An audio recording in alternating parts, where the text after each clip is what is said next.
My name is Donald D.E.E. Lanternier, Lanternier. Lanternier. What is the ethnic origin of this last name? French. French. Oh yes, Lanternier. So you are the descendant of French? My grandfather immigrated from France. Yes. When? Just before the turn of the century. He served in the Spanish-American War in the Wow. United States. 1812? No. No, this is about 1895. Some Spanish-American War. Yeah. Exactly. Yep. What is your birthday? July 18th, 1933. Where were you born? Buffalo, New York. You are from upstate. Yes. Nice to meet you. You too. I know Buffalo. Good. You know the snow and the weather, right? Oh yeah. Once when I was in Syracuse University as a master of students in Maxwell School, my friend studied in the SUNY Buffalo, so I took a Greyhound. On the way to the Buffalo, it was in the middle of December. We had to stop because of snow suddenly in 20 minutes. In 20 minutes. Yeah. Tell me about your family when you were growing up, including siblings. I was born in Buffalo, the youngest of four boys. And my mother died when I was 3 years old. My father kept the family together during the Depression. Most people were out of work, but he managed to keep the family together. We had a very good childhood. We were poor. I had 3 brothers in World War II, a brother called back into Korea, and myself into Korea. Your brother? Yes, one of my older brothers, yes. What's his name? Louis, L-O-U-I-S. L-O-U-I-S. L-O-U-I-S, A. Lanternier. What's his birthday? Oh, gee, you got me there. Year? 30? No, 20? he's got to be at 25, around there. And his middle initial was E, not A. Louis E. When did he go to Korea? Right after the start of the Korean War, they called him back into the Navy. He had experience in World War II in the Navy. So as a Navy. Navy. And what happened to him? Well, he served until the end of the war, and they let him out of the Navy. Uh-huh. And he went back to his job and resumed civilian life. Did he write letter back to you? Yes, he wrote a few letters, but just the normal BS you'd get from the Navy. Do you have those letter? No. No. So you knew about Korean War? I knew about it because I was in high school, and when the Korean War broke out. What high school did you? Riverside High School. In Buffalo. In Buffalo. And we all knew, and the war was not going good the first couple of years, and we knew we were all going to go into service. We knew that. But, in fact, all my classmates went into the service. And did you learn anything about Korea in your school days? I never knew where Korea was. You didn't know my great nation? No, never heard of it. How about any other Asian country? Did you learn anything? We learned about Japan. We learned to hate Japan, but that was during World War II. We learned about China, but that's about it. So when did you join the military? I was not Drafted? I did not join. I was drafted. When? Let's see, 1952. Army? Army, yes. And where did you get the basic? Basic training was Fort Gordon, Georgia, which is now, it was Camp Gordon, Georgia, now it's Fort Gordon. And how was it, the basic? I didn't like it. Why? Well, it was, I just didn't like the regimentation, the discipline, things like that. The food was not that good. And the living quarters were not that good. In fact, the barracks we stayed in were prisoner of war barracks from World War II. But We were all in the same boat. We all treated the same. So then when did you leave for Korea? I left, around 1953. I got to say January 1st. It was right after Christmas, the first part of 1953. Where did you departed from? Fort Lewis, Washington. Mm-hmm. Left from Seattle, and I think 18 days later or something. We did stop at Yokohama for one day, and then over to Busan. Mm-hmm. Tell me about the Busan. When you first landed there, what was it? How was it? It was, I don't want to say it was messy, it was busy with troop ships and soldiers and sailors and all that, and huge supplies on the docks. Just, I don't want to say pandemonium, but it was a very busy place.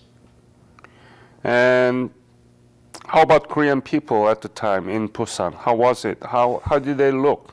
Well, they looked impoverished. The country we know was devastated, but everything was very poor. People were not dressed. Most of them had army blankets thrown in the pants. But the children were happy. They'd be playing a kick and a ball, and the children were happy. That's children. Yes, that's children, yes. Mm-hmm. And what were you thinking? The country that you never knew before, you are there to fight. Yeah. And looking at all those, what were you thinking?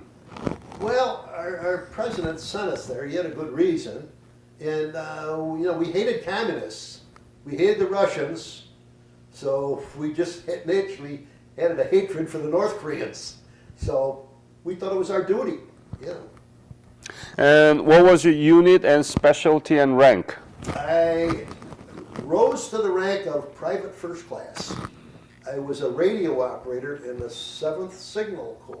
7th? Signal Corps Mm-hmm. company. And that was attached, that was part of the 7th Infantry Division. Radio operator, right? Yes. Tell me about that. What is it? Well, they would put us on top of a mountain most of the time, and we would relay communications. Well, sometimes it was to division artillery, sometimes it was to the 17th Regiment. It was different points that we would relay communications, and it was line of sight, so it was usually on the top of a mountain with our antennas to a distant location. Mm-hmm. So from Busan, where did you go? Well, it was north of Seoul into North Korea, and they never really told us where we were going or what, but I remember the hills were all marked by numbers 721 or 331, and somebody says it was a Chorwan Valley. And when was it? It was around February? Or- Yes, the bitter cold winter. How cold was it? Describe it. It's the same as Buffalo, 20, 30 below, wind howling. It was Buffalo weather. I survived very easily, but the poor guys from Hawaii, South Carolina, they froze. And of course, I'd get up in the morning, go out, shake the snow off the tent, and say, "Oh, another beautiful day." But you're kids, and you do things like that. So tell me about the living condition. Where did you sleep? What did you eat? Well, just about all the time it was sea rations, and sometimes we would supplement our meal. We'd have a Korean houseboy when we were on a radio relay team. He'd go into the village and buy eggs, and we'd supplement our sea ration with eggs. One day he took my M1 rifle and went down to a stream. He was shooting into the stream and got some small fish. We brought the fish back and we had a fish fry. They were basically small minnows, but we supplemented whatever we could. Do you remember him, his name? His first name was Kim. I'll say it's Kim Soo-sung, but I don't think that ended up being your president, wasn't it, Kim Soo-sung? No. No, well, that's his name, Kim Soo-sung. Okay. Yeah. How old was he? Oh, gee, I don't know, maybe 14. What do you think of him now? Was he good? He was good to us. he would come in, in our tent. He would rake the floor and cigarette butts off the dirt floor. He did everything we asked him, and we fed him. And I can't even remember if we even gave him any money. But he. You didn't even give money for that work? I can't remember for that work. He was happy to get 3 meals a day. I'm sure we must have gave him something. Yeah. But it was all MPC, Military Payment Certificate. We didn't have any U.S. greenbacks. Right. What was the most difficult thing during your service in Korea? I guess being homesick, at the time, Dr. Kinsey put out the Kinsey report, which indicated that your wives aren't being truthful to you. And of course, the propaganda from the North told us that your wives are home with your boyfriends and that. How do they promote that? Well, we were radio operators, remember? We had spare radios and we'd tune in some of the stations, especially Radio Beijing. And they had good classical music, which I enjoyed. But you took their propaganda, but we laughed at it. Right. That's funny, right? Yeah. It is. And you were able to listen to Beijing radio? Oh, yes. Well, we had these radios, they're super radios. I think they were R19s. They were electron tube theory, long before the transistor. But we knew we were very smart when it comes to radios. We could cut our antenna the correct length, aim it across the China, and tune in the radio stations, yes. My goodness. Now, we got caught, we might have been court-martialed doing it, but your kids, what do you care? So were you able to tap on North Korean or enemy's communication at the time? No. No. Not what's up, no. Okay. Did you write letter back to your family? I wrote quite often. I was recently, yeah. Mm-hmm. What did you write Well, about? I love you, the typical things. Weather's nice, met some nice friends, stuff like that. Just chit-chat, Do you still keep the letters? No, I came home and my wife had them all and I burned them all. Were you married I was married, yes. at the time? Mm-hmm. I was supposed to be permanently stationed in New Jersey at Fort Monmouth, but I got a 7-day leave to get married. I got married and I come back to the base and they says, Lanternier, go down and see the company clerk, your name's on the wall. And it was assigned to the Far East. So I had, maybe part of a week before I went to Fort Lewis, Washington to be shipped to Korea. So I was married maybe 10, 11 days. Must have been very hard for your wife. Well, it was, yeah, to an extent, but she lived with her parents and she was working. And we're still married to this day, so. You are endangered species. Yeah. So, did you send the money back to your wife?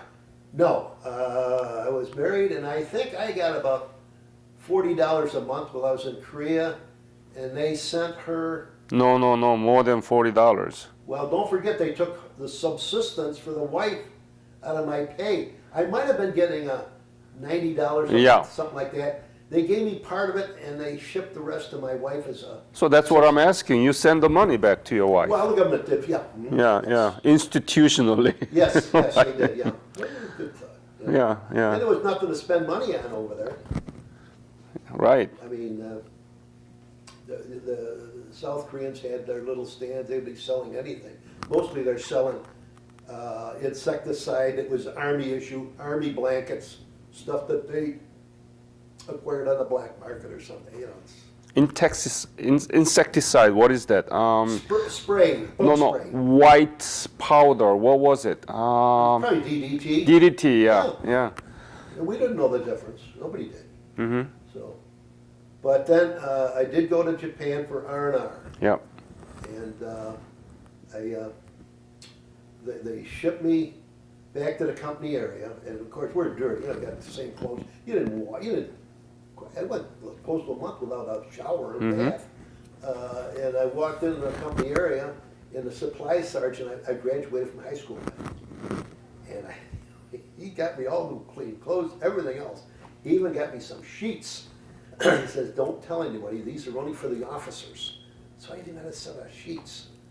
And then I got shipped to Japan for R&R for 7 days. And I come back, and he had rotated out someplace. And when I got home, I looked him up, and he was killed in Buffalo in an automobile accident. When did you leave Korea?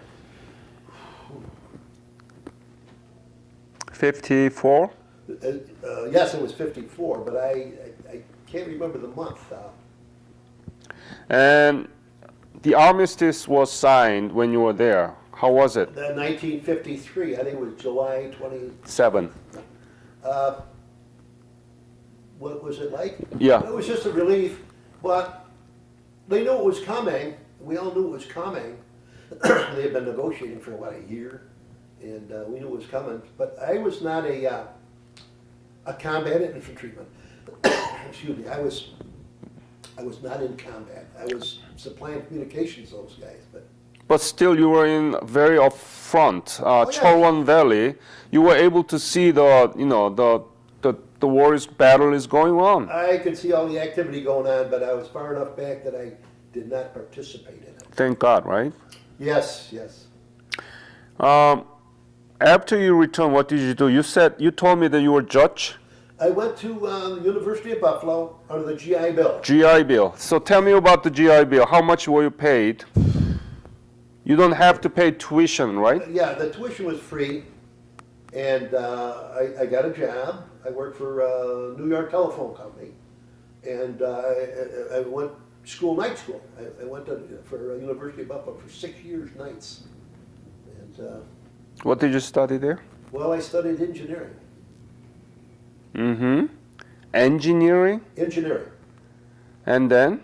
And then the job became available in our community in Niagara County for Justice of the Peace.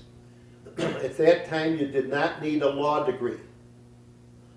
I ran for the job and got elected as a... You studied engineer? I studied engineering. I worked for the telephone company as management. But I ran for Justice of the Peace and got elected as a Justice of the Peace. What is that? Justice for Peace? Well, it's all small crimes, misdemeanors, ordinance violations, traffic violations, domestic violence, things like the lower classification of crimes. But you didn't have expertise on law. No, I learned it on the job. Oh, It was very simple. Don't forget, that was 1956. It was very simple. The laws weren't as complicated as they are today. so you must have been popular to the district people. Yes, it was. Yes, That's how you were elected as a judge. right. Without expertise, and you learn. Nobody had expertise when they run for Justice of the Peace. You'd have an auto mechanic, this and that, a construction worker. But then as the job evolved, the training became much more stringent, and we had to be trained, and it's a very difficult job today. I know. It's not just a walkthrough when I did, but I was elected 9 times to a 4-year term. 9 times or 40? 9 times to a 4-year term. So I served- 36 years. No, 9 times 4 is 36. Yeah, 36 years. Oh, yeah. Well, yeah. I served 33 years. I quit early. I was elected 9 times, but I quit midterm, so I had 33 years as a judge. You must be very popular there in Buffalo. Oh, I am. My goodness. Everybody knows me. In the Where do you suburb- live in Buffalo? Well, I lived in the Riverside section. Which is from Niagara Falls. Where is it? Well, it's probably the closest part of Buffalo to Niagara Falls. Ah, Yeah. okay. Have you been back to Korea? Yes, I've been back 3 times. When? About 12 years ago, I went back with the chosen few. Uh-huh. There was 2 of us soldiers, and the rest were Marines. And I just, through a quirk, got on that trip. there was a Colonel Ruskin from Buffalo, a Marine, that organized the trip, and there was an opening, and I went, even though I was nowhere near the chosen reservoir. And after that, when did you go? I went back twice more on the revisit program, maybe 7 years ago, and then I went back 3 years ago.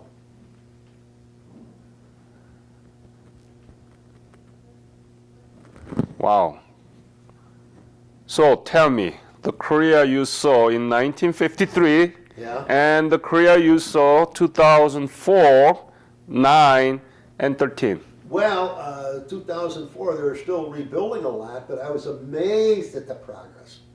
And then, of course, my memory fades me a little bit, but I know the last time I was there, I was really impressed with the cleanliness of the city, the parks, the bridges over the Han River. When I was there, it was just one Bailey Bridge across it, the engineers had built. I was amazed at the progress that country made. And everybody seemed to be working, you know. And they loved Americans, especially in this country. You talk to somebody from Korea that's been there, they can't do enough for you. I got to tell you a story about forgetting Korea. I went to get my hunting license. Girl was behind the counter, maybe 21 years old. The computer stuck. I was making casual conversation with her.